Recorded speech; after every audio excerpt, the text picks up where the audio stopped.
kaparmer.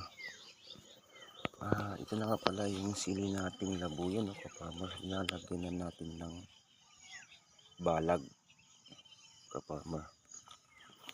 Dahil tulad nito, yan, tumba na siya, no, kaparmer. Kailangan lagyan na natin ng balag. Yan, kaparmer, yung ginawa namin. Yan. Mayroon na siyang bunga. Yan. May mga bunga na. Marami na siyang bunga. Yan. Yan, kaparmer. Nilagyan na namin. Dahil pagka humangin na, kaparmer, no, at namunga na siya. Marupok kasi ang siling labuyo, mga kaparmer. Na kunting hangin lang talaga, tutumba na siya. Talagang kailangan ng ganito, kaparmer, balag. Hindi kasi ito tulad ng sili na yung nakukuha natin sa mga gubat-gubat, kaparmer, yung sinasabi nilang nitid. Hindi siya ganun katulad, kaparmer, na matibay sa hangin. Ito, kaparmer, marupok, madaling mabali. Lalo na sa mga ganito niya, kaparmer, madaling mabali yan. Pagka natumba na yan, kaparmer, madali siyang kapitan ng punggos. Tapos yung bunga niya, kaparmer, magiging para siyang ispat-ispat, kaparmer, yung bunga niya.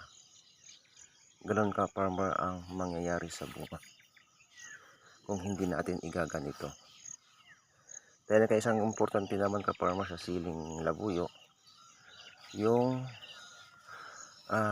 fungicide talaga. Masilan kasi ito, mga kaparmer, siling labuyo.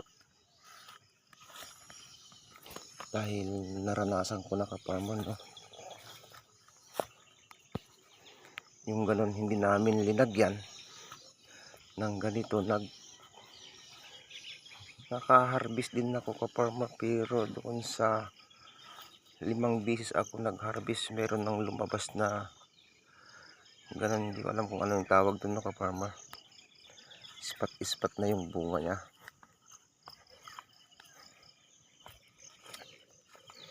Yan, kaparmer. Yan, meron pa tayo sa kabila, kaparmer. Saka doon. Meron pa.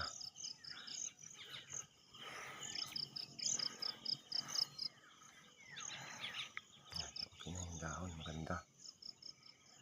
Ngayon, kaparmer, maglilinis kami ngayon dito, kaparmer.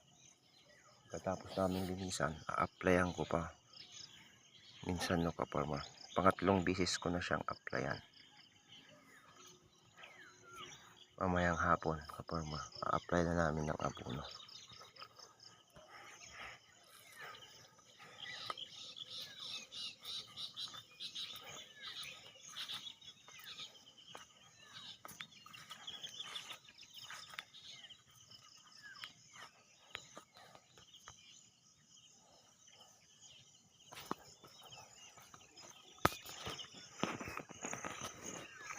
Tangkad ng mga saluyot.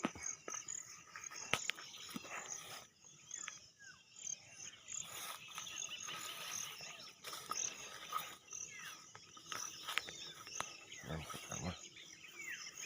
Sa kabila, kaparmer, nalagyan na rin natin ng balag. Ayan. Medyo malabo yung kapera natin, kaparmer, dahil cellphone yung gamit natin, kaparmer. Yan yung ating partner. Yan na.